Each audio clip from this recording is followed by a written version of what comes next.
Broadcast is now starting. All attendees are in listen-only mode. Good afternoon and welcome to the March 2018 DIBBLE webinar with Dr. Michelle Toews, working how to work with other groups to implement and sustain a teen pregnancy prevention program. Before we move to the next slide, I'd like to have by a show of hands, so when you look at your control panel out there in the audience, would you raise your hand if you have attended a DIBBLE webinar before? If yes, I have attended a DIBBLE webinar, please raise your hand. Okay, about 30% of you have. Good. Well, welcome to you, those of you who are come back, and especially welcome to you who are new. So if I'm going to put down all your hands, and I'm going to ask you one more question by a show of hands. How many have used, are using, or otherwise are familiar with DIBBLE materials? Just out of curiosity.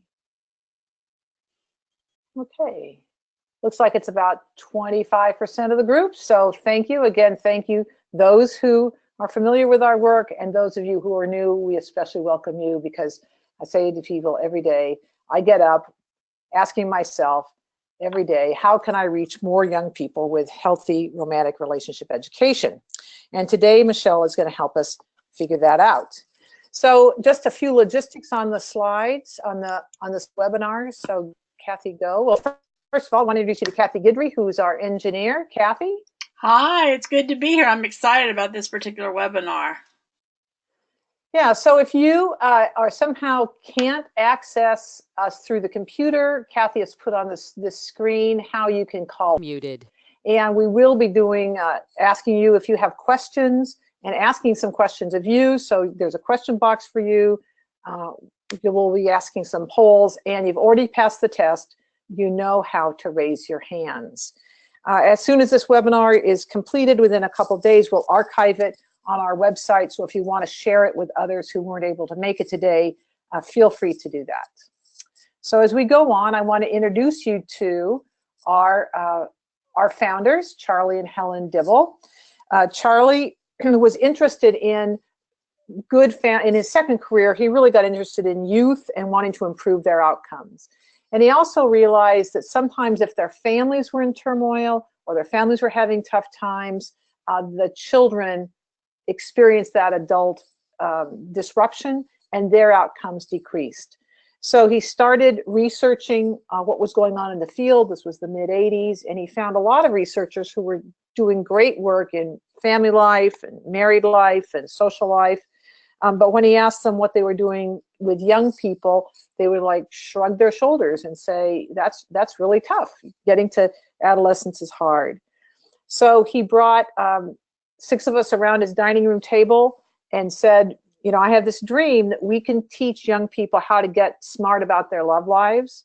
And the way we do that is we turn research into practice tools, teaching tools, that then we make available to others. That we don't do the direct service, we actually make it available so people all around the country can use the materials. So Kathy, next slide. So now 20 years later, we have 2 sets of materials on evidence-based practice lists.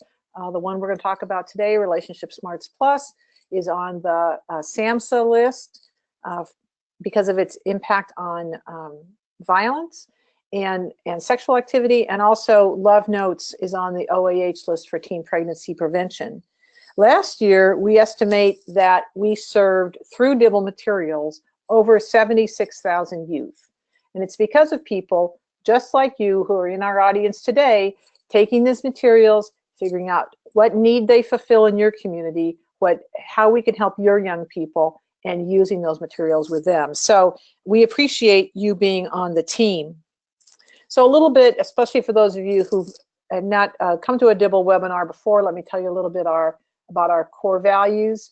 So Charlie set us on this path of using research, and that is the basis of all our materials. The DIBBLE Institute is a national independent nonprofit based in Berkeley, California, that uses research to guide us. And so that means sometimes Some of our messaging may change as we start learning more about a particular field or as research starts to get more precise.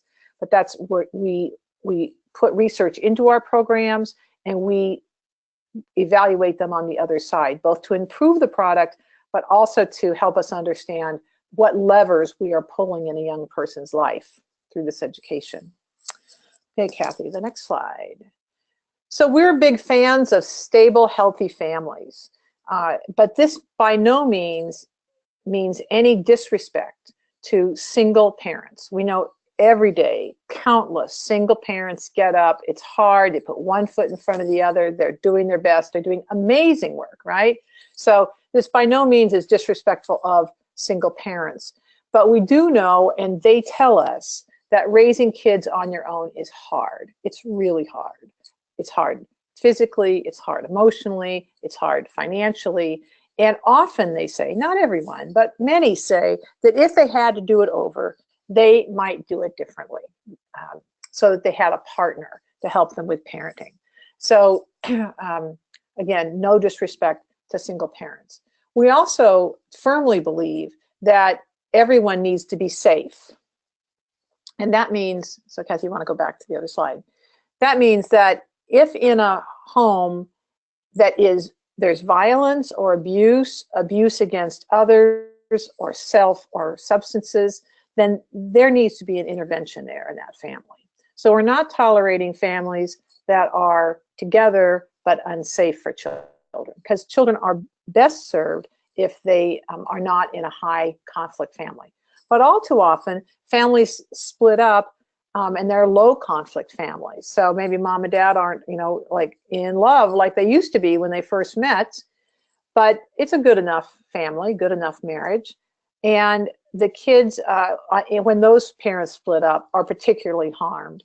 And you can see outcomes, and this is on the CDC site and many sites, that it's really tough on kids when they're, in fact, it's one of the ACEs, it's one of the adverse childhood experiences, is not to be raised with both biological parents.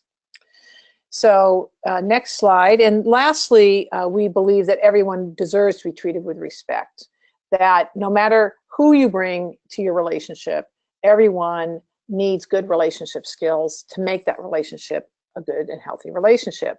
So we intentionally write our materials so they're inclusive of gay and lesbian couples, as well as straight couples. We provide scenarios if people on the ground want to use those, particularly focused on gay and lesbian couples. And our materials are used with, I know there's a place in Florida that uses our materials in a runaway shelter for GLBTQ youth, because it is so inclusive of language. So and intent. So those are our three core values. So now I'd like to introduce you to Michelle. I've known Michelle for many years now. I knew her when she was a wee lass down in Texas, doing research on relationship skills, particularly with pregnant and parenting teens. A few years ago, she got a position with Kansas State, and what's remarkable about her is not only is she an advocate for relationship education and a great evaluator, but she has such a heart for community that she's using her position there at the university to intervene in a low achievement, high need district close to her. And so it's not just her teaching classes, it's all these other parts that make her a very special person, that she's going out and doing this good work. So Michelle, now it's yours. Thank you, Kay, for that kind introduction, and welcome everyone to the webinar today. I have a few slides that I want to go through, and I really want to open it up for leave plenty of time for questions.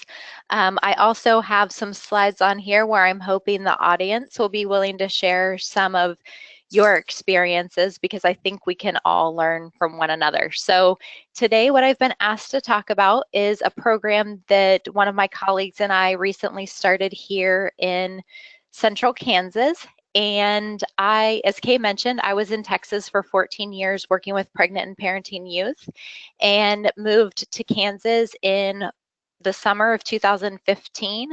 And one of my colleagues, Amber Venom, had been working with a local school district, and so we're going to talk a little bit about how we started a relationship education program at that school district as a way of improving these students' relationships and hopefully preventing pregnancy. So next slide, please. So here's our disclaimer. We are funded by the Department of Health and Human Services Administration for Children and Families. So this slide has to be on anything that I talk about related to the grant so that you'll know that anything I say is my opinion and my opinion only. Next slide, please. So here are our learning objectives. So I'm hoping by time we're done that you can identify at least 2 strategies that you can use to recruit or retain youth that you might be working with, and at least 2 strategies that you can use to reduce sexual activity and pregnancy among youth. And then also be able to describe at least 1 strategy that you can use to sustain your program if you have similar programs. Next slide, please. So just to tell you a little bit about our program. So as Kay mentioned, I'm really passionate about relationship education and serving particularly vulnerable youth. So when I came here, I wanted to start a program looking at improving communication, conflict resolution, reducing violence. And one of the things that our youth in Texas had told us when we were evaluating our program there is they said, why don't you guys use this curriculum, this type of programming, instead of the sex ed we're getting now? Because I probably wouldn't have had sex if I would have known how to deal with relationships. And so that stuck with me. I put it into my memory bank and I thought, I'm going to use that one day. And so when I came here, there was funding available for a teen pregnancy prevention program. And I talked to my colleague and I said, why don't we try this? Let's see how this works. And so we are using the sexual risk avoidance version of Relationship Smarts Plus, and it was developed specifically in response to this call for funding.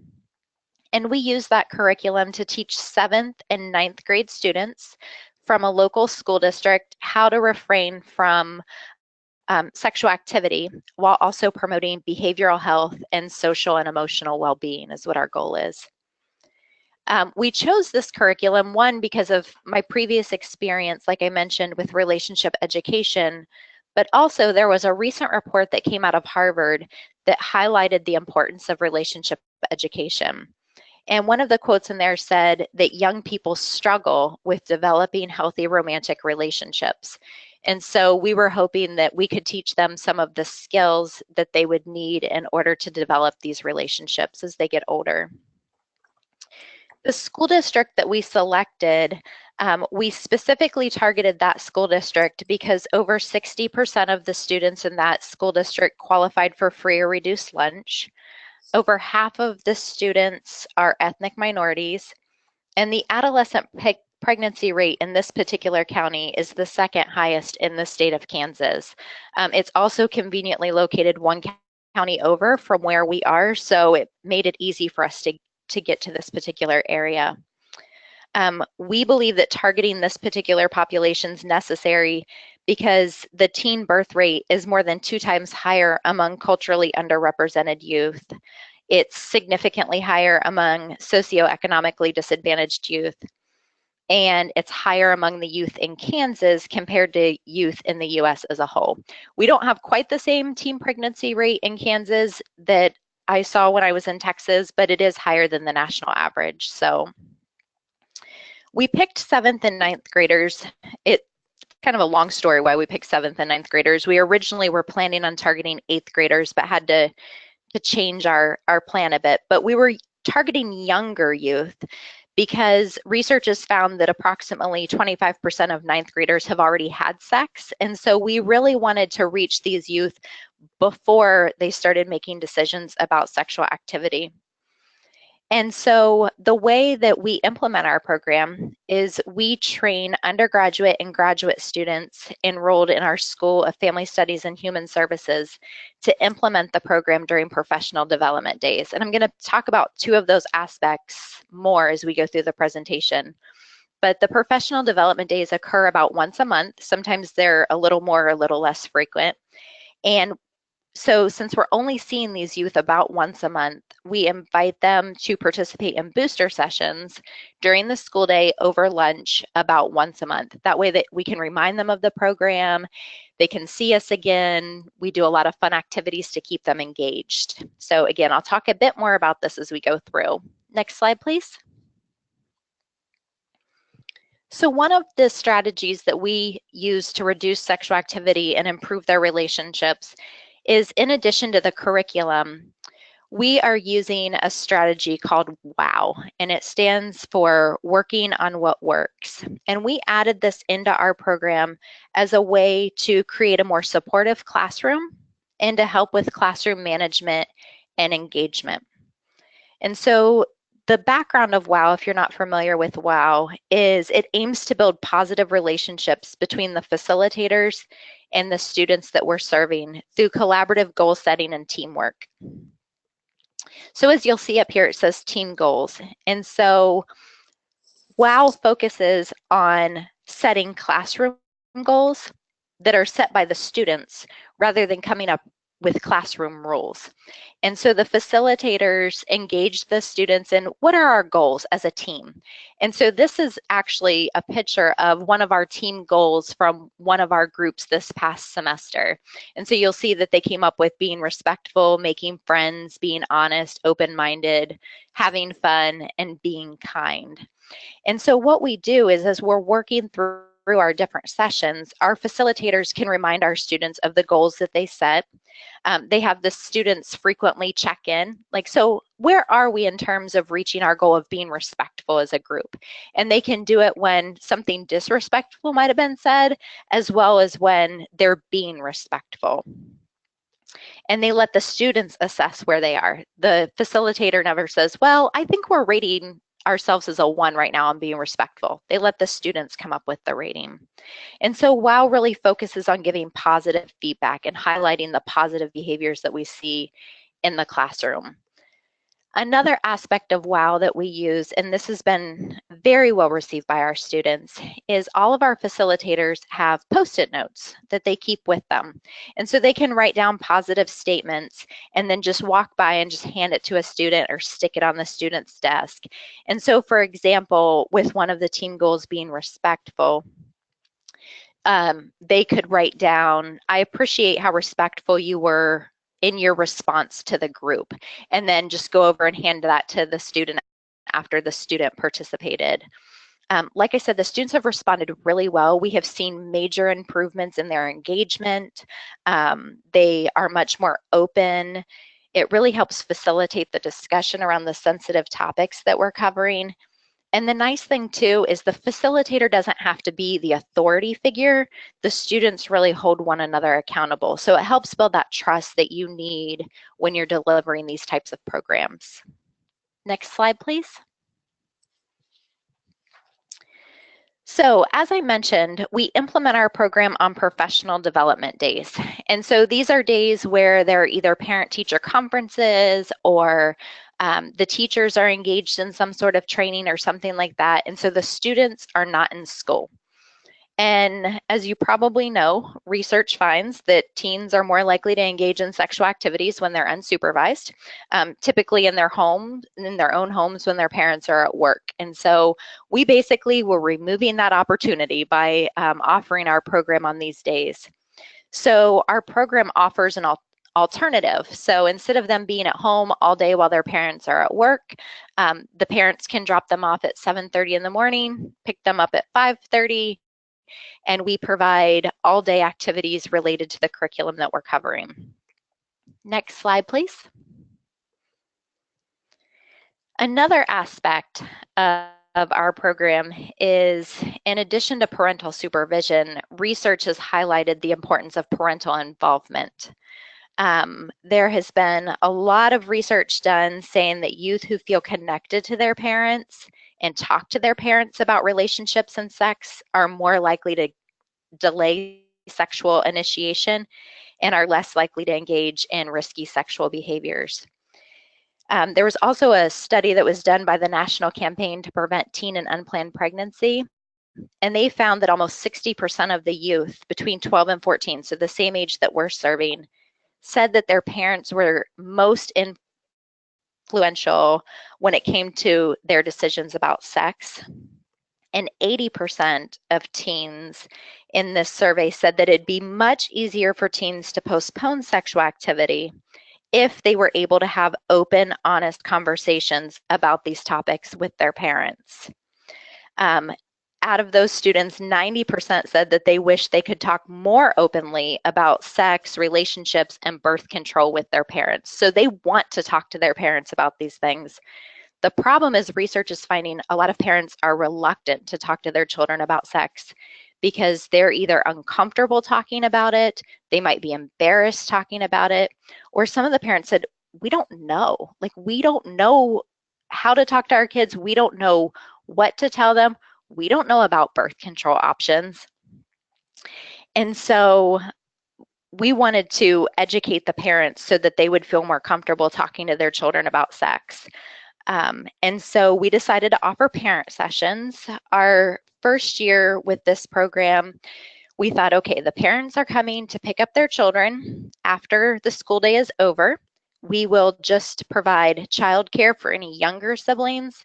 We'll provide dinner since they're coming from work.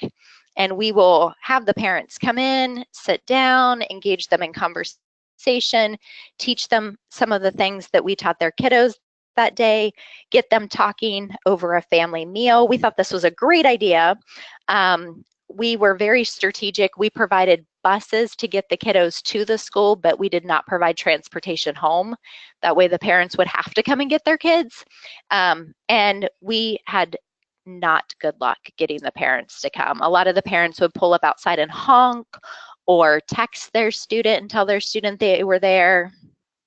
The parents that did come up to the door, we would invite them to stay and they'd say, no, this isn't for me, this is for my son or for my daughter.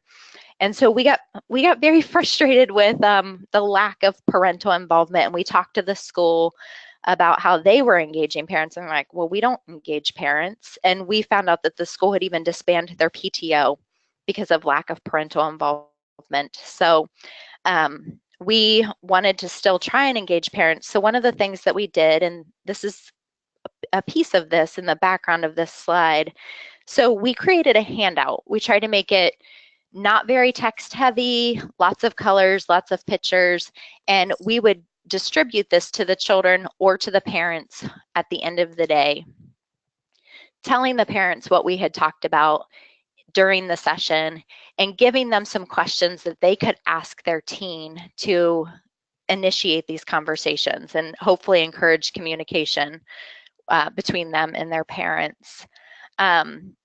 This year, we're going to try something new. Rather than having the sessions at the school on the same day, we're going to do it on a different day. We're calling it Parent Night Out. We're still providing childcare. We're still providing dinner. And rather than it seeming like we're lecturing to them or having these activities that they have to engage in with their children, we are teaming up with the improv group that's here at K-State, and we're working with them to create some really fun interactive skits and activities so that they can teach the material in a more hopefully user-friendly way that the parents will respond to. So we haven't done that yet. Our first one is scheduled for April, so we'll see how that goes. But next slide, please. Another strategy that we use in our program is the school connection. So we do implement our program in the school on days when school is not in session. And we do this because research has found that school connectedness is a protective factor when it comes to engaging in sexual activity.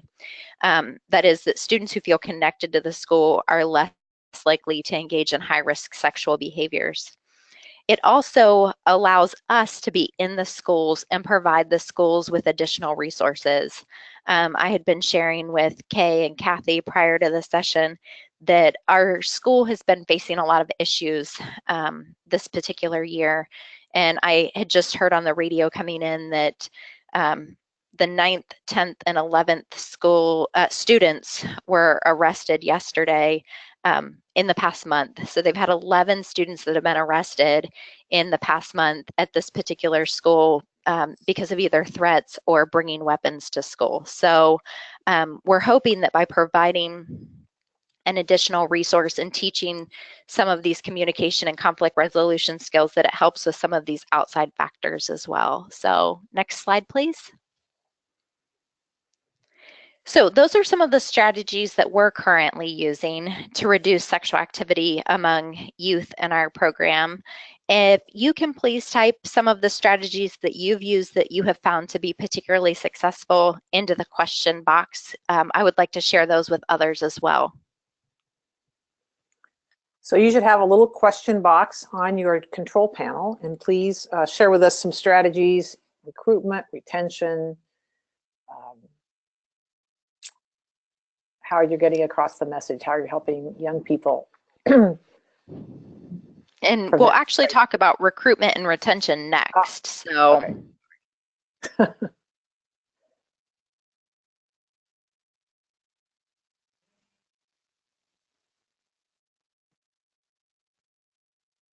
Okay, well, no questions are coming in yet, or no answers, even though it says questions. We really want your answers. So why don't you keep going? If they come in, I'll let you know. Okay, next slide, please. Okay, some recruitment and retention that strategies that we've used. Like I mentioned, we are in the schools. We have developed a collaborative partnership with the school, and I owe that all to my colleague Amber Venom. She was in the schools working with them prior to this program. But the school has been very receptive to our program, and they've helped promote the program via multiple methods. So for example, we've printed up flyers about the program and sent them home with the students. They've posted flyers around the school promoting our program. They do morning announcements, so they've reminded students about upcoming intervention days. They advertised our program on their website and included a link where parents could go and sign up to participate in the program. They have a system that they use that's called Schoology, where they can email parents and students. And so they've sent emails to the parents about the program, including sign-up links or links to our Facebook page. We've done text blast to the parents, including links to our Facebook page or links to our sign-up sheet. They've let us set up tables during what they call transition night. So for the 6th graders who are moving to 7th grade or the 8th graders who are moving to 9th grade, we can tell them, hey, when your student starts 9th grade next year, they can participate in this program. We set up booths at back to school night. We set up booths at parent-teacher conferences. At about, let's see, I think it's a week before we start our program, we go in and the teachers give us class time where we can do a fun, really interactive activity with the students, where we quickly teach them the 7 principles of love, and then we play popular songs that they would hear on the radio and ask them to identify what principle is promoted in that particular song. We also, this past summer, worked with their summer school program. So the way they do summer school is the students go from 8 in the morning until noon, go to summer school Monday through Friday. And so what we did is we would go in at noon. Students who wanted to participate in our program that had missed it during the academic year, we would feed them lunch, and then from 1 until 5, they would stay and participate in our program. So it was a way for us to increase the number of students that we were able to serve and reach students that might be at higher risk. In terms of retention, again, like I said, we do the morning announcements. So starting a week before our next intervention date, they announce every day, don't forget, RG, relationship goals, will be back on this day. It's not too late to sign up type thing. Our facilitators write personal letters to each of the kids that are in their group, saying something that they particularly appreciated about the last time that they were there and reminding them of the upcoming session, asking them to come back and participate in the program. like I mentioned, we do in-school boosters. So the school has allowed us to come in and either during lunch or during one of their advisory periods, we can do a booster session with the students who participated the previous month. They allow us to maintain communication with the students and their parents via their email system. They've actually given us access to Schoology so that we can send out messages to the students as well. And one of the things that they're working with us now is, it hasn't been approved yet, but what we're trying to do is let students who are on in-school suspension or detention to complete our program as a way of waiving their in-school detention or suspension, or completing it while they're serving their detention or suspension. So we're hoping that that's approved by the district. Next slide, please. So the other thing is, as much as possible, we try to think like a teen, which is difficult. It's been a long time since I've been a teenager, but we try and think like a teen. And so all of the marketing materials, we make them very colorful. We focus on what they'll get out of participating. We try and use engaging visuals. So if you've noticed, as we've kind of gone through this presentation, although they're technically PowerPoint slides, they don't look like regular PowerPoint slides. So we have lots of visuals, not a lot of words. This is actually one of the visuals that we use when we talk about the teen brain. We engage them in a lot of fun activities to reinforce the concepts that we teach.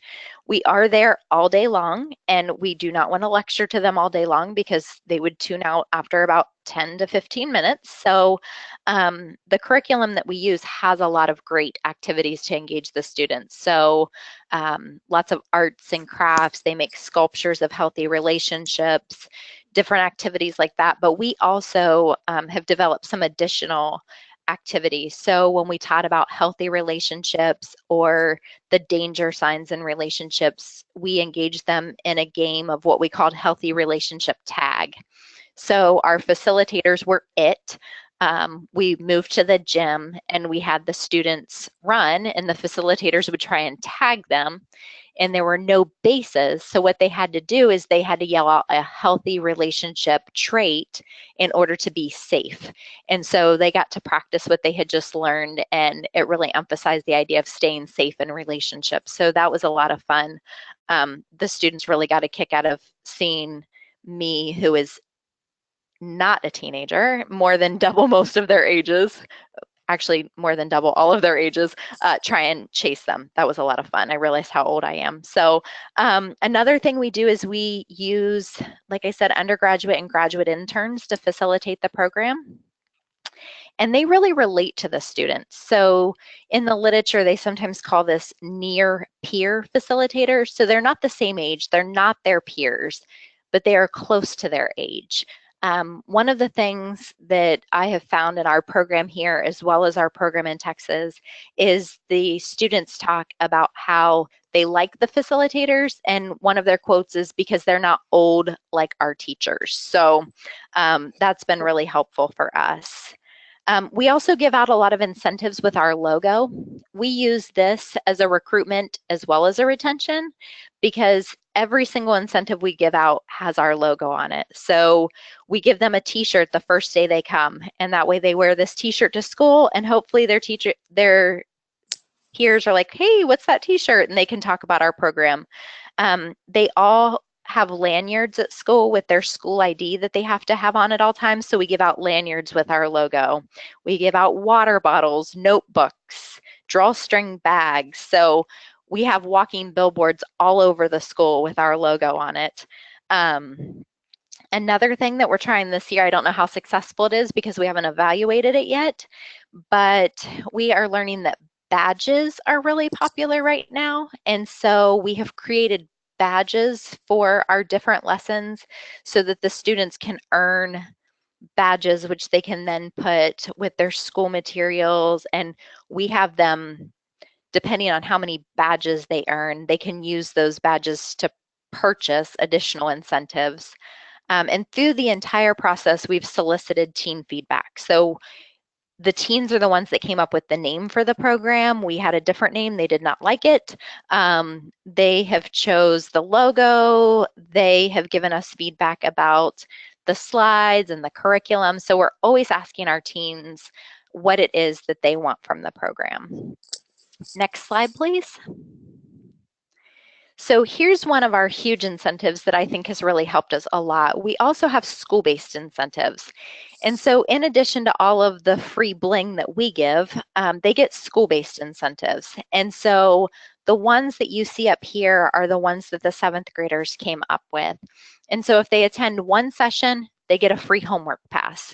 If they attend 2 sessions, they get to leave school 5 minutes early 3 Fridays during the year. If they attend 3 sessions, they can sit anywhere they want in the cafeteria 5 times because apparently they have assigned seats in the cafeteria. So these are some of the things that they came up with as what they wanted to earn for participating in our program. The 9th graders came up with their own list. So for example, some of the ones the 9th graders came up with, one is if they attend 1 time, they get a free homework pass. For every session that they attend, they can earn community service hours because they have to complete so many community service hours over the course of their high school career. If they attend 3 sessions, they get an early release. And then if they attend all of the sessions, they get to come on a field trip to K-State. So they get to come to the university. We usually have a panel of first-generation college students to come and talk about their experience transitioning into the university.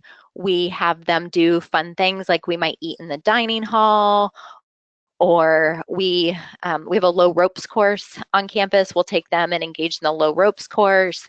We have our kinesiology students doing some yoga with them this year. We have one of our family studies faculty doing a mindfulness activity with them. So just different fun activities, exposing them to the university and making it less scary. So, but they came up with all of those incentives. That's what they wanted to get for participating in the program. Next slide, please. The other thing that we decided to try at the end of our first year is we had a lot of students that didn't want to leave the program, and they asked if they could come back the following year. And when we explained it was only for 7th and 9th graders, they were like, why? 8th graders need it or 10th graders need it? And so we decided to start a peer mentoring program. And so this is only available to students who complete the entire program, and they can co-facilitate the curriculum with our undergraduate and graduate students. And we have found that this really gives them a sense of purpose and identity and acknowledges their efforts and commitment to the program. And so I met with our group of peer mentors at the beginning of this year and asked them, why did you choose to be a peer mentor? We don't pay them. They have to come to school on days they're off school to co-facilitate the program. And a lot of them talked about how much the program meant to them, that they wanted to be a part of that and give back to their peers. So that was really important to us. We enjoyed hearing that. Next slide, please. So what are some strategies that you all have used to recruit and retain participants that you think have worked well? Again, if you can type your response into the question box. And Michelle, since we asked the first question, I have some answers. So Penny says that they use monthly newsletters about their programs, activities in the schools and communities to, Penny, maybe you could articulate, is that for recruiting or getting into the schools? She also says, like you do, they use peer leaders to promote the concept as kind of ambassadors in the school and community, to have peer leaders do that. Jessica says we were able to teach our program at the school during actual class time. It meets either in a health or a science class, and this way young people, students are very connected to our classes, and I'm assuming that's because they get a grade. Demetria says they have a table at back to school night to meet students and parents and to sign up, and to partner with schools to come on campus during lunch where they have tables for sign outs, pass out swag, temporary tattoos with their logos. logos that you can attach to the back of your cell phone, incentives for completing the program. And then I have one question, and that is from Rhonda. So how do you find the school is, how is it possible to teach sex education in schools when so many parents opt out? So that's a great question. And that's one of the reasons I know that someone had mentioned that they teach during the school day.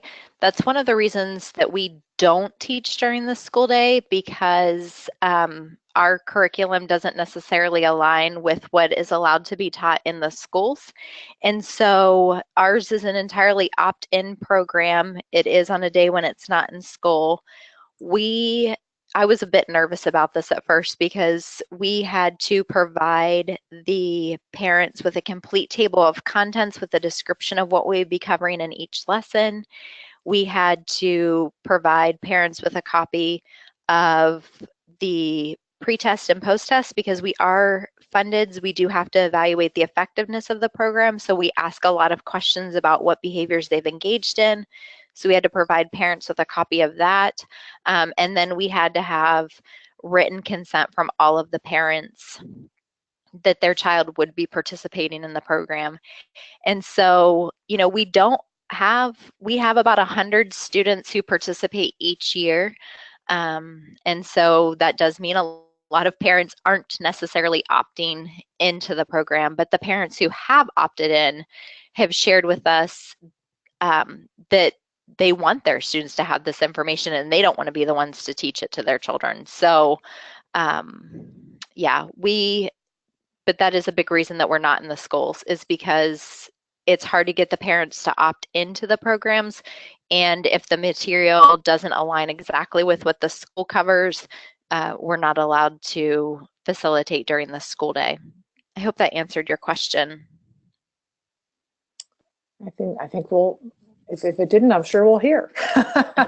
Great.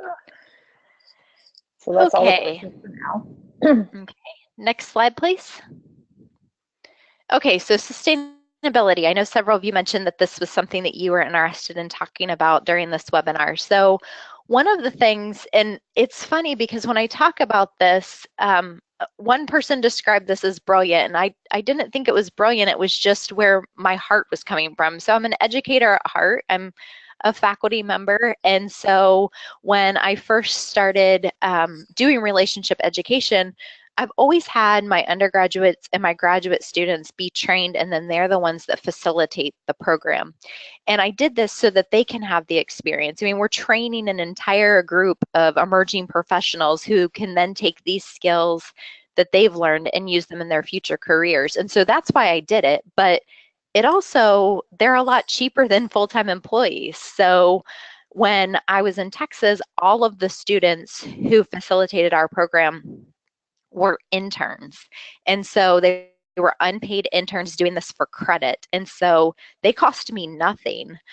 Here we do pay our students to implement the program just because the internship's not a required component of their education, and we wouldn't have enough students if we didn't pay them to implement the program. But still, paying the students is much less expensive than hiring full-time employees. And so if you can partner with a university, there's lots of universities that are looking for internship placements for their students. Or when I was teaching in Texas, I taught a class where my students were required to do so many hours of service learning credit each semester. I had graduate students and undergraduates that had to do either an internship or a practicum of some sort. And a lot of times, like I said, those are unpaid experiences. And so if you can partner with a local university, you can typically get undergraduate or graduate students, train them in the curriculum, and then have them facilitate the curriculum in the schools or in an after-school program or wherever you are teaching your program. Next slide, please. So we also partner with other organizations. And so two of our biggest partners are communities and schools, and then our research and extension office here at K-State. And so Communities in Schools, when we first started, was in the school. They have since, unfortunately, lost their funding and they're not in the school. But we've partnered with Communities in Schools where we can train the social workers and the staff for Communities in Schools in the curriculum, and then they can teach the program once we're no longer at the school. Same with the K-State Research and Extension. We are planning in our final year of funding to bring extension agents to campus so that we can train them in the curriculum, and then they can implement the curriculum in the schools or after school programs in the counties that they serve. So the junior ROTC, they had contacted us as well because some of their students were participating in our program, and so they were asking, hey, can we get our staff trained? So anyone that will be trained in the curriculum, we will train them and then work with them to try and get a copy of the curriculum so that they can teach the skills to the students that they serve. Next slide, please. So those are our big ideas for sustaining our program, other than continuing looking for grant funding. I've been fortunate enough for the program that we had in Texas that it's been funded since 2006. This program here, we're only in our second year of funding, but those are some of the ways that we have thought about sustaining our program, is just by training the school staff or community partners, and then, like I said, working with the students, the undergraduate and graduate students in their internship or volunteer experiences to teach. But what are some strategies that you all have for sustaining your programs?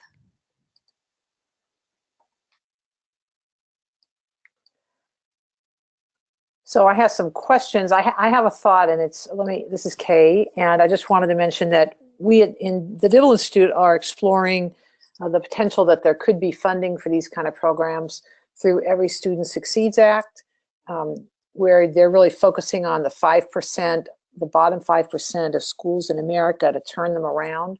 And for sure, we don't know much about it, but we think that could be promising because it impacts, so that some of the things they're looking at are graduation rates or chronic absenteeism, getting ready for career and college success. And it may be that this kind of relationship skills intervention is something that is of interest and would be helpful in them meeting their goals.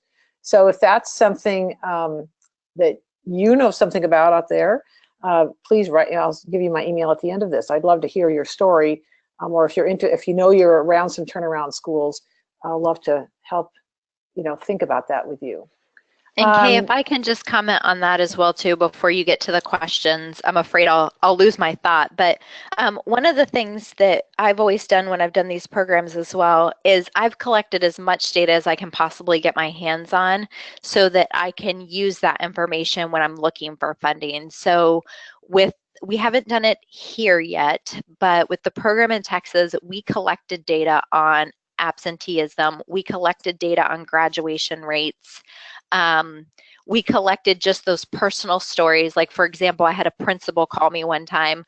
I had like flashbacks, like being called to the principal's office or something, when the principal called me and said, "Are you the person that runs the relationship education program at our school?" And I'm like, "Yes, ma'am." And she said that she had really noticed a change in her students in terms of how respectful they were, less behavior issues, things like that. And so I would just always keep track of that kind of stuff and look to see, like, were the students who participated in our program more likely to graduate from high school.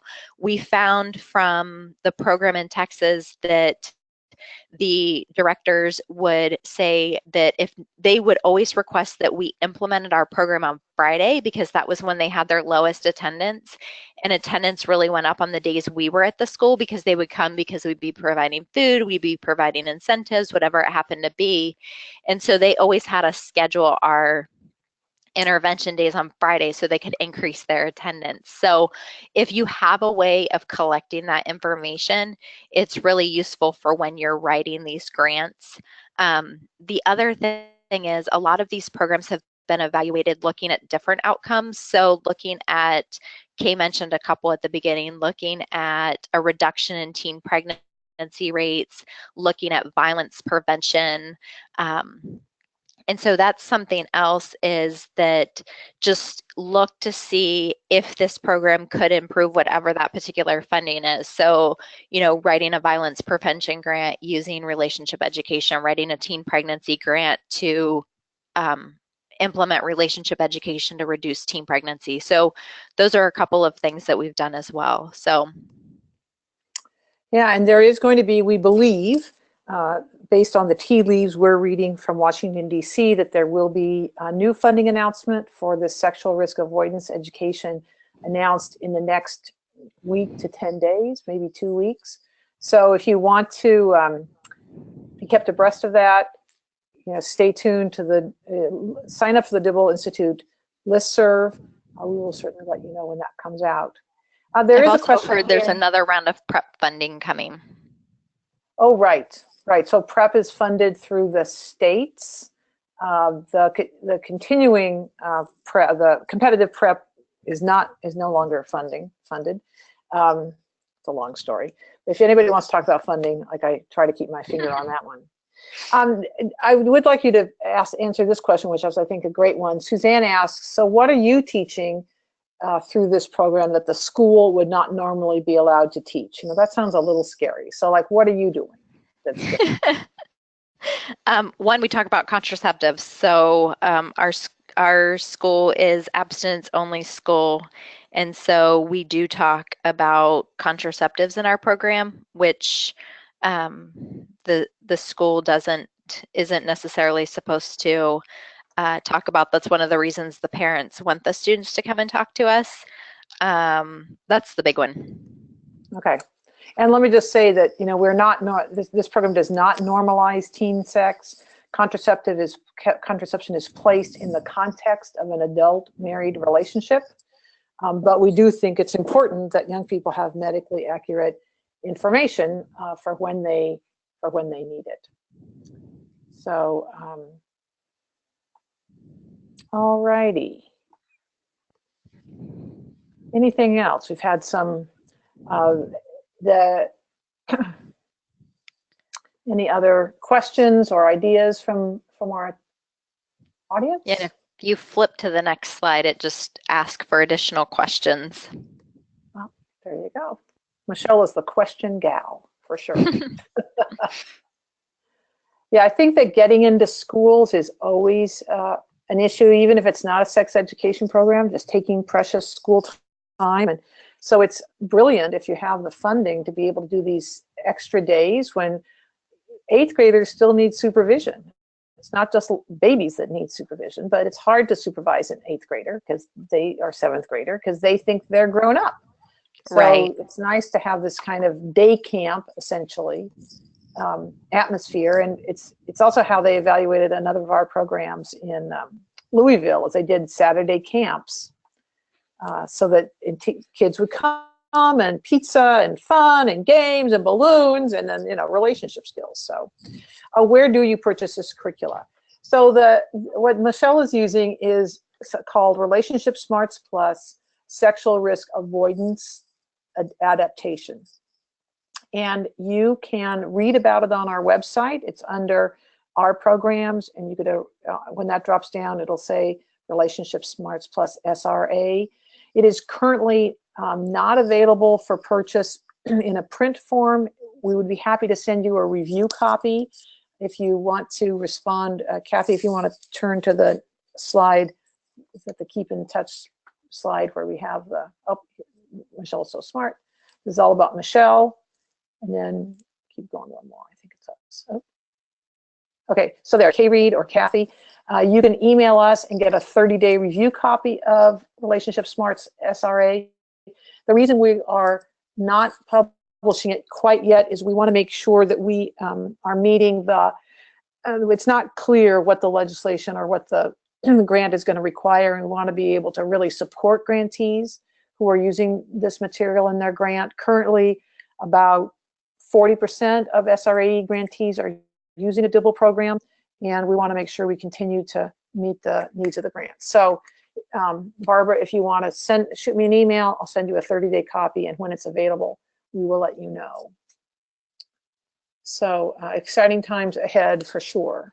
So Michelle, that was just great. I think the incentives to keep kids in school, or you come to one class, you get to skip school early. I mean, these incentives that don't cost anything, that mean a lot to the young people, that they generate, are so impactful. And also your creative ideas for getting parents involved beyond the trusted adult and parent activities in the program. It's all really great. So here's our keep in touch page.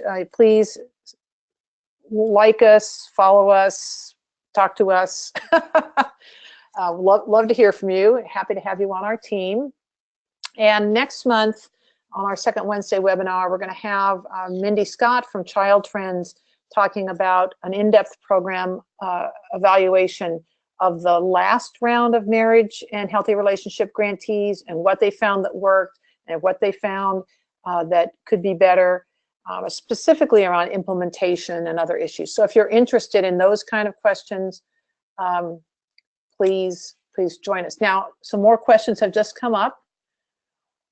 Let's see. What liability considerations are there when using a trainer of trainer models with undergraduate and graduate level students?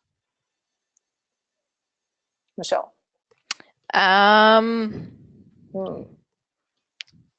What kind of liability issues?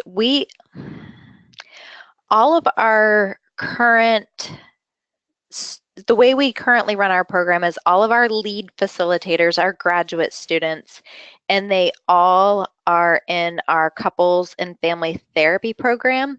And so they are all either trained or training to be therapists, and they are supervised directly by myself and Amber. So we're at the schools when they're implementing, kind of checking in, making sure, things are going well. In terms of other liability, we all have gone through background checks, things like that, fingerprinting to be in the school. I don't think that's exactly what the question was asking, but we do that as well. But we do an extensive training at the beginning of each semester, and then we meet every week as a group to kind of check in and debrief. And then, like I said, Amber and I are both in the schools on implementation days. We have walkie-talkies in all of the classrooms so that we can keep in constant communication, and we're there if anything comes up. Like we have, particularly when we start talking about healthy relationships and danger signs, we have lots of outcries, so we have to deal with those, lots of reporting, things like that. I hope that answered the question, but they are definitely supervised and they receive a lot of training. Yeah, and they're probably under your university umbrella policy, something like that. Yes, they are. And that would be the same if people partnered with a university. The interns are all covered under liability policies. So someone asked a really good question, actually not someone, Denise asked a really good question about describing the differences between sexual risk avoidance, sexual risk reduction, and abstinence-only curricula.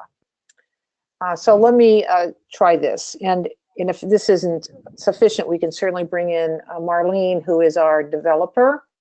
So this is a sexual risk avoidance curricula.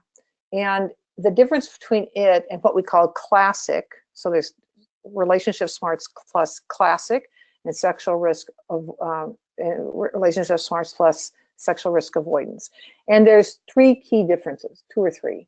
One is there's a lot more emphasis in the sexual risk avoidance version on future planning. We also have included a lot more content on the success sequence, and that's how to be successful financially, not about how to be a good person, but it's like if you want to avoid poverty, here's the 3 steps you can follow. And Relationship Smarts Plus never normed teen sexual activity, but we made sure we really made that clear, and we also made clear that any instruction about contraception was in the context of an adult married relationship. I don't know much about sexual risk reduction. or abstinence only, because we're focused on what this grant is going to come up with. For sure, this is not an abstinence-only curricula. That would harken back to the rules during the Bush administration, and there was A to H, and you had to do 7 things, and they had to be equal time, and so that's no longer the law of the land. Now, it could be in individual school districts, but from a federal level, that's no longer part of the discussion. And all these terms are kind of like make you like get into a camp, right? So I think sexual risk reduction is the new word for comprehensive sex ed, and I don't really, one would not mistake our programs for comprehensive sex ed, because we don't do as much biology as you would want in a regular comprehensive sex ed program. And the Dibble Institute tries to say agnostic about how you teach sex. So these programs are used with, or have been used with, very liberal. They're used in Washington State and in California, and they're used in very conservative places, because people can adjust the sex message depending on the cultural norms and the expectations of their community. And what we're trying to bring to the table is this discussion and skills around the social and emotional sides of sex. Like Michelle said at the beginning, if I had only known about the relationship side, I wouldn't have started to have sex. So that's really our role in this. Anyway, I've gone over time, so I appreciate everyone being here, and we will put this up on our website, and we hope to see you next month. Thanks so much. Thank you. Bye, Michelle. Bye, Kathy. Bye.